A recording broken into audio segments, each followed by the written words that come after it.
Buenas noches a todos. No, I'm just kidding.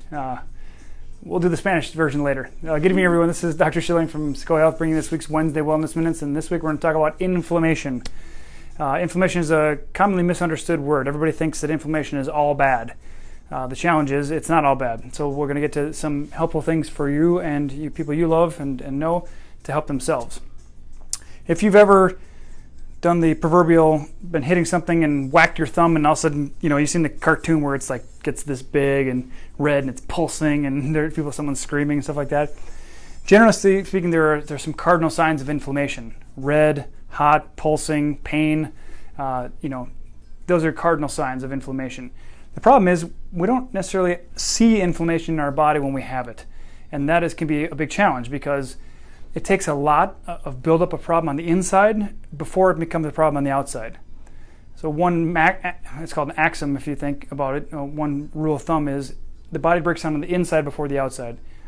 As a result, it takes a critical mass of problem on the inside before you start getting symptoms on the outside, like people with gout on their big toe or their knuckles and things like that. That's an inflammatory state. That's uric acid and things like that potentially built up. That's a sign of inflammation and irritation. There are several different things you can do to counteract that, but you don't want to counteract inflammation altogether. For example, vegans, people who don't eat any animal products, typically don't have enough omega-6s, which are the pro-inflammatory molecule in your body. They don't have enough to actually allow their immune system to mount the immune response, the inflammatory response it needs, because inflammation is one of the most powerful immune responses your body has. It will wall things off and stop things from getting in, things from getting out, and basically just encapsulate different areas that are damaged, which is a benefit to you, and it can save your life as a matter of fact. However, when it's unchecked and it's this chronic, unrelenting, garbage in all day long and guts are inflamed and, you can imagine how that goes. But we need a balance between our omega-6s and omega-3s. There's also omega-9s, but most people know about omega-6s and omega-3s, like omega-3 fatty acids. One thing we have is Opti-Inflam Resolve. This is a great product it's a specific fraction of, it's called a pro-resolving mediator, which is scientifically proven to help decrease inflammation faster. We use this in combination with plant-based oils, which are anti-inflammatory. Omega-6s. Parent omegas or parent oils are basically the ones that break down into the ones that are beneficial for us. We don't need to get too nerdy on that, but inflammation from diets is a big, big problem. Inflammations from immune responses. For example, viruses, parasites, bacteria, molds, and funguses in our body that get imbalanced. Our body, in its attempt to regain what I call homeodynamics, some people call homeostasis, but stasis kind of means static, like nothing changing. Dynamic means, of course, up and down, changing all the time. Your body wants to maintain homeodynamics all the time, and it needs inflammation as part of that. So we need to make sure what we're coming in through our mouth, and I would actually submit that what comes in through your ears and your eyes and your nose and every aspect of your brain is going to affect your inflammatory response. You can have a stressful event that can trigger a reaction in your body from when you were a kid. We talked about trigger stresses that can create inflammatory responses in the body. People that have digestive stress, either loose stools or constipation, Opti-GI Cleanse is really good for that, like flushing things out. Unlike some of the really powerful ones that they use, like Miralax, which is just toxic for you. If you've ever seen Dumb and Dumber, there's a line in there about 1/2 teaspoon for fast, effective relief. He dumps half the bottle in there. That's a dirty trick on his buddy. But at any rate, that is very gentle but very forceful as far as stimulating the colic reflex to get everything out of the body. So that can be really helpful for getting toxins out. If I travel 3, 4, 5 days in a row and I just need to get everything out because it's restaurant food and it's always the lowest common denominator no matter where you go. Well, I shouldn't say that. There are certain restaurants which are farm to table and they have better quality products. But generally speaking, they're not looking to give you the best quality. So you need to cleanse things out. So if you're not pooping every day, at least once, maybe 3 times, ideally, then you need to check your guts because they're inflamed. Inflammation in the guts can be secondary to stress, like if you feel out of control or not being able to accept certain situations or circumstances or challenges in your life, that can cause inflammation in your guts. So whether you're cleansing it, cleansing your whole body inflammation with Opti-Inflam Balance, this is a protein powder that's really good for decreasing overall inflammation. If you need to support your liver with superoxide dismutase and the greatest antioxidant in your body, which is glutathione, this cream works really well, Oxycell. These are really important things. As you have heard us speak about before, it used to be called the Vitality Food Guide. Now it's the Anti-Inflammation Diet because people apparently identify with anti-inflammation versus vitality. I think of vitality as feeling your best ever possible. But you can get this off of our website or contact us for it. We'll send it to you. It basically tells you what to eat, when to eat it. A big problem that causes inflammation in our body is called, fancy word called dysglycemia, or imbalance in your blood sugar, okay, the glycemic index. So what this does is it tells you what to eat and when to eat it in order to decrease the inflammation in your body. If you understand when you should eat a carbohydrate, it will help you decrease your inflammation. Because when you have high blood sugar, you have high insulin, and high insulin creates inflammation in your body. So what you eat has a dramatic effect on the amount of inflammation. Now you want, if you smack your thumb, your body to create inflammation there, but you don't want your guts to be inflamed, because if you have an inflamed gut and an angry gut, you have an angry brain. There's something called the vagus nerve that sends information from your gut to your brain. As a result, if you have an inflamed gut from what you're eating and things like that, drinking and eating, it's going to affect your brain. A lot of people have this disconnect. They think that whatever they put in their mouth just has no effect. Like, what I put in my mouth has not effect up here, which is absolutely completely opposite of what happens. Because this noodle between your ears is dependent on what you put in here and here and here and here to feed it. Okay, whether it's ideas, thoughts, smells, sounds, food, which is actually, think of food as information to your body. Pharmaceutical drugs are like chemicals, and then you have food and supplements, which are information. They help the body help itself. And some of the things we have help decrease inflammation. So you want to pay attention to what's going in your body all over the place. As we mentioned before, the omega-6 is the omega-3 ratio. Average American diet, which we call the SAD diet, the standard American diet, has about a 25 to 1 omega-6 to omega-3. We'd like to see maybe 2 to 1, two inflammatory versus 1 anti-inflammatory, so 2 6s versus 1 3. You need some 9s in there as well, like we said, but we're at a 25 to 1, which is absolutely bonkers, right? It's just bananas. It's way too much. I mean, you're like, if you could peel back the layer, like open it up and like there's raging inferno in here, you can just imagine a cartoon or something like that. It's really important to monitor your inflammation and your inflammatory states, because inflammation is one of the quickest ways to age yourself. When your body's inflamed, it's thinking about fighting things instead of building things. It's catabolic instead of anabolic. Okay, so if you want to age faster, stay inflamed. If you want to stay healthy and long-lived, if you will, you want to eat a lot of plants. Michael Pollan,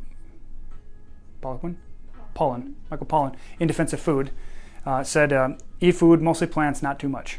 Okay, one of the greatest predictors of longevity is actually calorie restriction. Okay, so the more we eat, the unhealthier we are. Okay, so our ancestors they didn't always have three square meals and snacks in between, and it just didn't happen. That they were out there, they had their clubs and their makeshift knives and bows and arrows, whatever else they constructed, and they would sprint after an animal and try to kill it, and if they didn't catch it, they might go a day or two or more without food, and they didn't die. So it's pretty cool. You can go 30 days without food on average, depending on your size and weight, 3 days without water, and about 3 minutes without air. So definitely keep breathing, okay, and drinking water, but you can go quite a bit of time without food, just depending on how lean or what kind of stores you have. But the average person could easily go 30 days without food. You might not enjoy it so much, at least the first 3 days or so, 2-3 days, depending on who you are. But inflammation, don't think it's all bad, is the number one thing to take away from today. It's actually very important. So vegans need to have some type of omega-6s, because if they don't, their body can't mount that response. But the average Joe who's eating 3 squares and snacks in between and eating out at restaurants, they're getting way too much inflammation, way too much. So whether you need to clean out your guts, whether you need to decrease total body inflammation, whether you're diabetic and you need to really balance your blood sugar and inflammation, these are really fantastic for that. Get your anti-inflammatory food guide. Let us know where we can send it to. And if you're getting blood drawn, some helpful things, some things that I monitor for our participants here are your LDLs, your VLDLs, your HDLs, and things like that. So those are the lipoproteins in your blood. And contrary to what they might try to sell you at a pharmacy or a medical doctor's office, if it's in your body, it's there for a reason. Your body's using it to mount a response to something. So don't ever say that, well, they said my VLDL is way too high. But the problem is they can't tell you why. Okay, so when we use biofeedback, we can say, okay, your body is irritated by this particular metabolite. Let's figure out why. Is it a stress, toxin, food, hormone, infection, injury? Is it some type of stress in the brain, something like that? Always understand there's a why behind everything. Nothing happens in your body by chance. So if you have an imbalance, you need to understand what it is. If your blood sugar's off, your triglycerides are going to be high. That's an indication. Triglycerides are an indication of your blood sugar handling, okay? Just like your hemoglobin A1C is, it's like how well are you handling your blood sugars over 21 days. The triglyceride is really about how are you processing it, because triglycerides are like the end product before it turns a sugar into a fat, well, it doesn't turn into fat. It shuttles it across the cell membrane. It's like a little escort across the membrane, and it stores it somewhere into the cell. But triglycerides are really important to understanding how well are you processing your sugars. HDL is really important. You want to have a higher HDL, 50 to 70. C-reactive protein is really good to focus on. Cholesterol, don't let them freak you out and give you a statin. If you're between 199 and 300, you're just fine. If you get down to 130 and below, that's actually a sign you can't repair and you're inviting cancer. Okay, you're inviting your body's inability to repair. So if at 130 of cholesterol and below, you're asking for trouble. Some other things, let's see what else we have. Fibrinogen and fibrin are two very important inflammatory markers, as is homocysteine. Don't worry about memorizing these. You can go back and listen to it again, but just let us know. We'll send you a complete comprehensive lab as far as what you need to do is check your inflammation, okay? But really what you need to check is what you're eating every day, okay? And how well you're moving your body. It's really important that you take some time to say, what am I consuming on a daily basis, okay? Because the foods are gonna make you or break you. As you've heard us talk about before, you cannot exercise your way out of a bad diet. It does not. One 30-minute to an hour session a day is not going to overcome, 3 full meals of garbage plus some snacks of, sugars and refined oils and stuff like that. It's just not going to happen. So take away that inflammation is very important as far as your immune system goes. But when it gets out of control and you have an unresolved infection, or your body, your guts are inflamed because of what you're putting in there, or your brain's on fire because you have a microbial imbalance in your brain, or whatever it might be, there is a reason behind every problem you have. Okay? And if who you're working with cannot tell you why, the bottom line, if they can't tell you this is what's causing it, okay, then you might consider, as I'm famously known for, you might consider working with someone who can tell you why. Because it's not good enough to just be told information and say, yep, take this, it'll be fine. But why? Okay? You have this challenge. That's great. Appreciate that information. Why is that? Well, your homocysteine's high and your fibrinogen is high. Don't worry about it. Just take this statin because your cholesterol is high too, and it'll all come down. Don't change your diet though. Don't change what you're eating or drinking, because that has nothing to do with it. Which is, of course, if you've listened to this far, you know that that's a bunch of hooey, or a bunch of bollocks, as they say in England. So just understand, pay attention to what you're putting in your mouth. Pay attention to what you're thinking about, eating about, drinking about. All that stuff that comes into you can inflame you.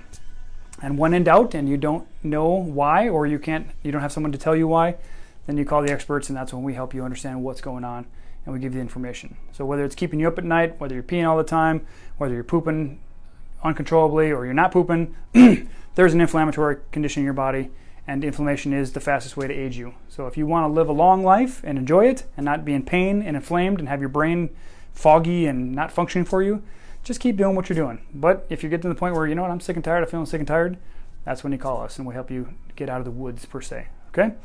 So we hope this has been beneficial. Let us know if you have any questions about Opti-Inflam Balance, Opti-Inflam Resolve, Opti-GI Cleanse, inflammatory diets, and all that other stuff. That we have the tools for you to help you.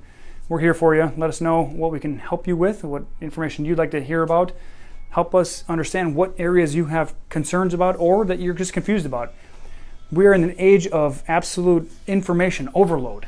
The problem is there's very little wisdom out there. Okay, so you need someone to break it down for you. I'm speaking in generalities right now, but there are very specific things that you need to know about yourself and how your system functions, and we can help you discover that information. That's what we do every day. That's what we're obsessed about, and that's what we help people do. So let us know if you liked it. Let us know if you didn't like it. Let us know how we can improve. Let us know what you want to hear about, because this is for you, and we want to provide you with beneficial information. Yes, I've been prompted to mention Participant Appreciation Week. It's still hard to, even at this day and age, having said 1,000, 2,000, 3,000, 5,000 times. Participant Appreciation Week, 16th through the 20th. We'll be here on the 20th for Participant Appreciation Day, where we have a bunch of vendors here, We have I'll be here answering questions for the people that have questions that we never get time for in our sessions, and they walk out there like, this question, I totally forgot again. That's what we're here for. And you can always email, text, phone in your questions. We're here to respond to them, give you the information you need. But that is the 20th will be the Participant Appreciation Day, 1 to 6. I've been informed to remind you. It will be very beneficial. If you haven't seen our great emails coming from Manissa, do you like to win? I think is her most recent one, something to that extent. In the future, sorry. Spoiler alert. Spoiler alert, I just let you in on something coming your way. Do you like to win? It's coming your way. So look out for that. It'll give you something juicy to bite into, per se. Other than that, we will see you next week for the Wednesday Wellness Minutes, and hope everybody has a great night. Take care.